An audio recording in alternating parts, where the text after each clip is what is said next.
Now to India. One of the country's most controversial and recognisable TV anchors, Arnab Goswami, has announced that he's quitting his job with the news channel Times Now. He has a hard-hitting interview style and won him many fans, but to others he was considered offensive and too over the top. Either way, he was a staple of the evening TV viewing, that much can be agreed on, for millions of people. With me is RAHUL Joglekar from the BBC Asian Network. He actually began his career in Mumbai 10 years ago. We'll get to that in a moment. Good to have you with us, RAHUL. Thank you, Nola. And you know what a day it's been in the Indian media, because let's do it Arnab Goswami style. Okay, Nola, welcome to the program. Are you going to resign? My question would be, who is Arnab Goswami? So Arnab Goswami is in many ways known as one of the most bombastic, aggressive TV anchors in India. In many ways, he redefined how TV news is done in India, which before Arnab Goswami was pretty deferential, and news anchors sort of thanked their guests for coming on. But Arnab Goswami's style is completely different. The screen is full of talking heads, all talking over each other, lots of graphics with lots of animated sort of questions being asked. In many ways, he was one of the hardest hitting news anchors, raising a lot of questions around corruption.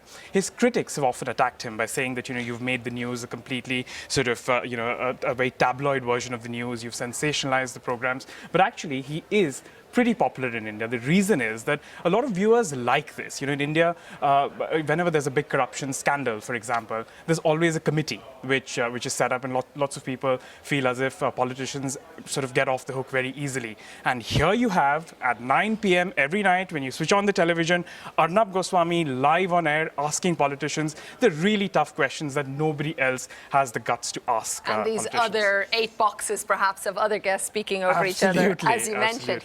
But you worked with him 10 years ago.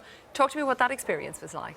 Well, it's an interesting experience. When I look back, working in the Indian news media in many ways is sort of almost like being transported inside a beehive. There are lots of frenzied journalists running around, trying to beat each other, trying to get that exclusive, trying to beat each other on breaking news. Who has the news first, in many ways, is sort of claim to fame for a lot of news channels. But remember, this is a country that actually had state-controlled news only 20 years ago. The only thing we watched on Indian television was basically what the Prime Minister did on that day. So, and now there are 400 news channels. So you can imagine the sort of competition there is between these channels and how they try and sort of, break the news before each other. Well, thanks very much. I am going to thank you, and we'll see what Arnab Goswami does next. Well, back to our top story, and the US